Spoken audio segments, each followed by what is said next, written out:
इस वीडियो में हम बात करेंगे टाइप्स ऑफ लोडिंग के बारे में कि हमारी जो बीम है उस पर किस किस टाइप की लोडिंग लगती है। तो सबसे पहले हम बात करते हैं जो फर्स्ट टाइप ऑफ लोडिंग जो हमारी आती है, डेट इज़ पॉइंट लोड या फिर कंसनट्रेटेड लोड। अब यहाँ पर जो पॉइंट लोड है और जो कंसनट्रेटेड लोड है ये दोनों डिफरेंट हैं। अब डिफरेंट किस तरीके से हैं? जो कंसनट्रेटेड लोड है वो हमारा पॉइंट लोड हो सकता है, but all point loads are not concentrated load. अब इसका क्या मतलब है, इसे एक एग्जांपल के थ्रू समझ लेते हैं। जैसे कि यहाँ पे मुझे एक सिंपली सपोर्टेड बीम दे रखी है, ये वाला पॉइंट मैंने मान लिया hinge and the other one is roller support, ठीक है। एंड ये जो लेंथ मुझे दे रखी है डेट इज एल। एंड अगर मैं इसके सेंटर टू सेंटर बात करता हूँ तो ये इसका हो गया हमारा सेंटर पॉइंट, ठीक है। अगर सेंटर पॉइंट पे हमारा कोई भी पॉइंट लोड लग रहा है तो उसे हम क्या बोलेंगे, कंसनट्रेटेड लोड या फिर पॉइंट लोड, ठीक है। लेकिन अगर यही पॉइंट लोड हमारा सेंटर पे ना लग के थोड़ा साइड में लगता है, जैसे कि अगर मैं मान लेता हूँ कि मेरा पॉइंट लोड यहाँ पे लगता है तो इस पॉइंट को मैं पॉइंट लोड ही कंसिडर करूँगा, ना कि कंसनट्रेटेड लोड। कंसनट्रेटेड लोड अपना वो लोड होता है जो सेंटर पे एक्ट कर रहा है। एंड ये हमारा सिमेट्रिक लोडिंग का एग्जांपल हो गया। एक हम अनसिमेट्रिक लोडिंग का भी एग्जांपल देख लेते हैं। जैसे कि यहाँ पे भी मुझे सिंपली सपोर्ट बीम दे रखी है, ये मेरा हिंज सपोर्ट हो गया and this one is roller support. And यहाँ पे अब जो मेरा लोड लग रहा है डेट इज पॉइंट लोड, ठीक है। यहाँ से लेके जो यहाँ तक की मुझे डिस्टेंस दे रखी है डेट इज स्मॉल ए मान लेता हूँ मैं, एंड ये जो डिस्टेंस मुझे दे रखी है that is small B. And total मुझे कितनी दे रखी है लेंथ, ये एल दे रखी है, ठीक है। तो यहाँ पे अगर मैं बात करूँ कि एल इक्वल्स टू कितना दे रखा है मुझे, ए प्लस बी।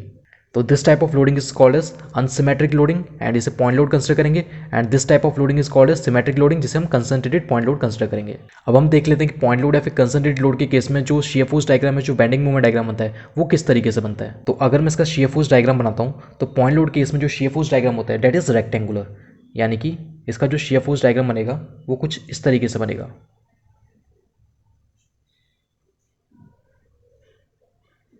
ठीक है। This one is positive and this one is negative.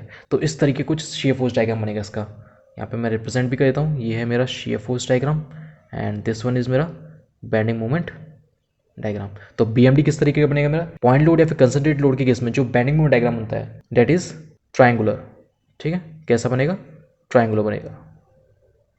And यहाँ से हम एक और चीज़ देख पा रहे हैं कि जैसा शियर फोर्स डायग्राम हमें बता रहा है और बेंडिंग मोमेंट डायग्राम, कि वो पॉइंट जहाँ पे शियर फोर्स हमारा साइन चेंज कर रहा है उस पॉइंट पे जो बेंडिंग मोमेंट होता है वो क्या होता है, हमारा मैक्सिमम होता है, ठीक है। यानी कि जहाँ पे भी शियर फोर्स साइन चेंज करेगा, यानी कि जहाँ पे शियर फोर्स जीरो है वहाँ पे बेंडिंग मोमेंट क्या होगा, हमारा मैक्सिमम होता है। एंड अनसिमेट्रिक लोडिंग केस में सेम डायग्राम बनेगा, ठीक है।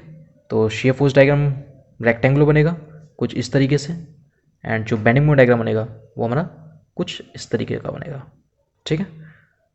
तो इसके बाद हमारी जो नेक्स्ट टाइप ऑफ लोडिंग आती है that is uniformly distributed load. जैसा कि हम इसे नाम से ही समझ पा रहे हैं, यूनिफॉर्मली डिस्ट्रीब्यूटेड, यानी कि ये जो पूरी बीम है इस पे हमारा जो लोड है वो क्या हो रहा है, इक्वली डिस्ट्रीब्यूट हो रहा है, ठीक है। तो अब इसे डायग्राम के थ्रू भी समझ लेते हैं। जैसे कि इसे भी मैं कंसिडर करता हूँ सिंपली सपोर्टेड बीम, ठीक है। और ये क्या हो रहा है मेरा यूडीएल। यूडीएल को रिप्रेजेंट हम इस तरीके से करते हैं, यानी कि हमारी पूरी बीम पे क्या रहा है, इक्वली डिस्ट्रीब्यूटेड हो रहा है, ठीक है। इस पे मैंने अगर लोड मारा तो मेरा लग रहा है कितना, W किलो न्यूटन पर मीटर। एंड अगर मैं बात करूँ कि जो यूडीएल है, यूडीएल के केस में जो हम शियर फोर्स डायग्राम हो, जो बेंडिंग मोमेंट डायग्राम बनता है वो किस तरीके से बनता है। तो यूडीएल के केस में जो शियर फोर्स डायग्राम जो मेरा बनेगा वो कैसा बनेगा, मेरा ट्रायंगुलर, ठीक है। वो मेरा ट्रायंगुलर बनता है, तो वो कुछ इस तरीके का मेरा बन जाएगा, ठीक है। ये मेरा हो गया शियर फोर्स डायग्राम। एंड वही मैं अगर बात करूँ बेंडिंग मोमेंट डायग्राम की, तो बेंडिंग मोमेंट डायग्राम मेरा बनता है पैराबोलिक, ठीक है। किस तरीके बनेगा, पैराबोलिक। एंड जो पैराबोलिक होता है इसे हम एक और नाम से रिप्रेजेंट करते हैं, या तो इसे हम बोलते हैं 2 डिग्री या फिर इसे हम बोलते हैं सेकंड ऑर्डर डायग्राम, ठीक है। तो ये मेरा क्या हो गया, ये मेरा हो गया बेंडिंग मोमेंट डायग्राम। इसके बाद हम इसमें एक चीज़ और देख लेते हैं कि जो हम प्रॉब्लम सॉल्व करते हैं, तो प्रॉब्लम सॉल्व करते समय हम जो लोड कंसिडर करते हैं वो हम यूडीएल नहीं लेते हैं। वो हम क्या करेंगे, जो यूडीएल होता है उसको हम पॉइंट लोड में कन्वर्ट कर देते हैं। और वो किस तरीके से करते हैं, तो उसका सिंपल तरीका होता है, जो भी हमारी लेंथ दे रखी है, जैसे कि मैं इसकी लेंथ मान लेता हूँ एल, मुझे लेंथ दे रखी है यहाँ पे, ठीक है। तो इसे मैं पॉइंट लोड में कन्वर्ट कर दूंगा। तो वो कैसे करेंगे, W into L, W into L, ये मेरा क्या लग रहा है, पॉइंट लोड लग रहा है। इसके बाद जो हमारी नेक्स्ट टाइप ऑफ लोडिंग आती है डेट इज यूवीएल, यानी कि यूनिफॉर्मली वेरिंग लोड, ठीक है। तो अब इसको देख लेते हैं यूनिफॉर्मली वेरिंग लोड होता क्या है। जैसा कि इसे भी हम नाम से समझ पा रहे हैं कि जो लोड है वो हमारा थ्रू आउट द लेंथ क्या कर रहा है, वेरी कर रहा है। तो इसे एक बार डायग्राम के थ्रू समझ लेते हैं। और उसके अलावा वैसे हम देखें जो यूनिफॉर्मली वेरिंग लोड है इसे हम यूवीएल भी कहते हैं, तो इसे डायग्राम के थ्रू समझ लेते हैं। जैसे कि इसे भी मैं सिंपली सपोर्ट बीम कंसिडर कर लेता हूँ। तो ये मेरा हिंज सपोर्ट दे रखा है and this one is roller support. ठीक है, यहाँ पे जो मुझे टोटल लेंथ दे रखी है डेट इज स्मॉल एल। ठीक है, स्मॉल एल मुझे इसकी लेंथ दे रखी है। एंड ये जो पॉइंट है, जो हिंज सपोर्ट वाला पॉइंट है, यहाँ पे जो मुझे इंटेंसिटी दे रखी है लोड की मेरी इतनी दे रखी है। एंड जो पॉइंट बी है, पॉइंट बी पे जो इंटेंसिटी दे रखी है लोड की वो डिफरेंट दे रखी है। ठीक है, अब इन दोनों को हम क्या करेंगे, लीनियरली मैच कर देंगे इस तरीके से। ठीक है, तो जैसा डायग्राम में शो हो रहा है कि जो लोड है ये क्या कर हमारा यूनिफॉर्मली वेरी कर रहा है। तो अगर मैं इसे रिप्रेजेंट करूँ तो हम कुछ इस तरीके से इसे रिप्रेजेंट करते हैं यूवीएल को।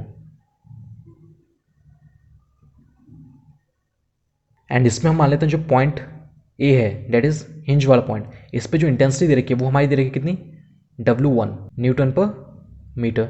एंड जो रोलर सपोर्ट है इस पे जो इंटेंसिटी दे रखी है लोड की वो हमारी दे रखी है डेट इज W2 न्यूटन पर मीटर। ठीक है, तो यहाँ पे हमारा जो लोड है वो हमारा इंक्रीज कर रहा है कहाँ से, W1 से W2 की तरफ। एंड इसके अलावा अगर मैं से एक डायग्राम के थ्रू और रिप्रेजेंट करता हूँ कि जैसे हमारा हिंज सपोर्ट हो गया, ये हमारा रोलर सपोर्ट हो गया डेट सिंपली सपोर्ट बीम।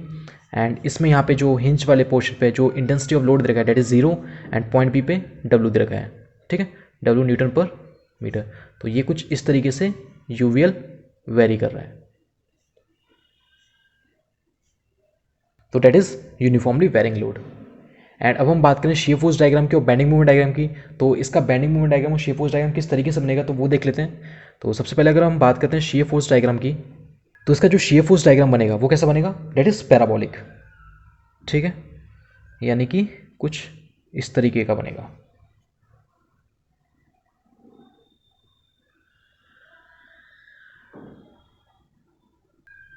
ये पॉजिटिव हो गया and this one is negative. And जो इसका जो बेंडिंग मूवमेंट डायग्राम बनेगा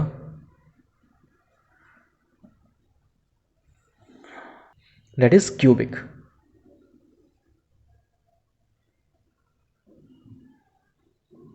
एंड क्यूबिक को हम और क्या कहते हैं, या तो 3 डिग्री बोलते हैं या फिर थर्ड ऑर्डर भी हम इसको बोलते हैं। एंड इसमें भी जब हम प्रॉब्लम सॉल्व करते हैं तो यहाँ पे सीधा हम W कंसिडर नहीं करते हैं, इसको भी हम पॉइंट लोड में कन्वर्ट कर देते हैं एंड देन उसके बाद हम वैल्यूज़ को इंसर्ट करते हैं। सो types of loading and their shear force diagram and bending movement diagram में आज के लिए सिर्फ इतना ही। आई होप आपको समझ आ गई होंगी चीज़ें। Thank you.